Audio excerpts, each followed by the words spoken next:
Boys and girls, this is Mr. Buckler here, Assistant Superintendent. I'm going to share a story with you today. The story is called Ruby Bridges Goes to School, My True Story, and it's by Ruby Bridges. That means it's an autobiography. It's a book that Ruby Bridges wrote about herself. Boys and girls, sometime later today, your teachers are going to give you a copy of this book to put in your own library at home. And that is thanks to the generosity of both Duke Energy and the South Central Indiana REMC. So thank you to them for making sure that all of you are getting these books to add to your libraries at your home. I'm going to now share the story Ruby Bridges Goes to School, My True Story, written by Ruby Bridges. One of the things you will notice in this book that's a little bit different than stories you may have seen before is this book is a true story, and you will know because there are real pictures inside the book. So watch for those as I read.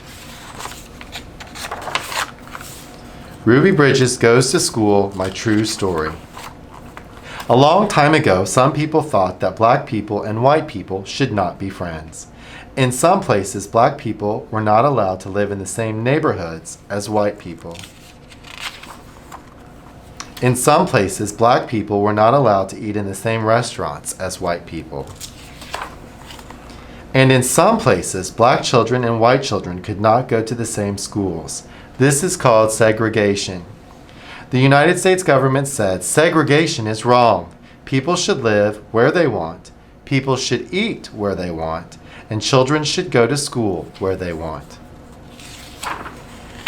My name is Ruby Bridges. In 1960, I went to kindergarten in a school for black children. I liked my school, I liked my teacher, I liked my friends. But there was a school for white children even closer to my house than the school for black children. It was the William Frantz Elementary School. The government said Ruby Bridges should be allowed to go to the William Frantz School. In 1961, I was in first grade. My mother took me to the Frantz School. Marshals came with us to make sure that we were safe. Some people did not want a black child to go to the white school. They stood near the school. They yelled at me to go away.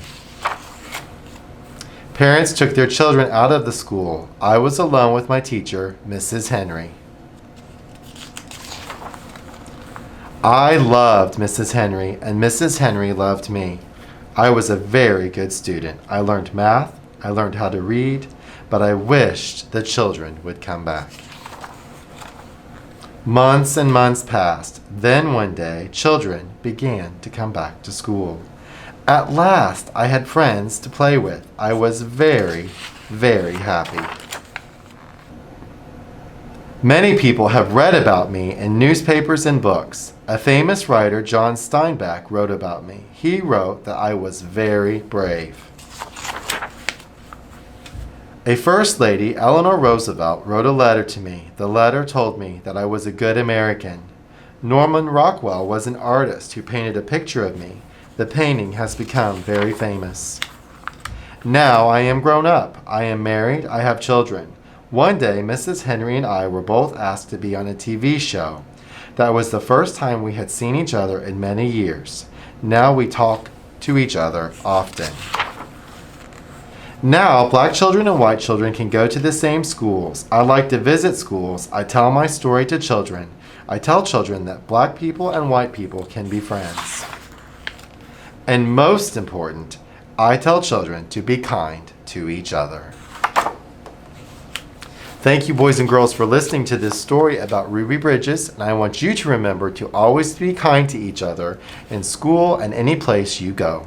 Thank you, and have a great rest of your day.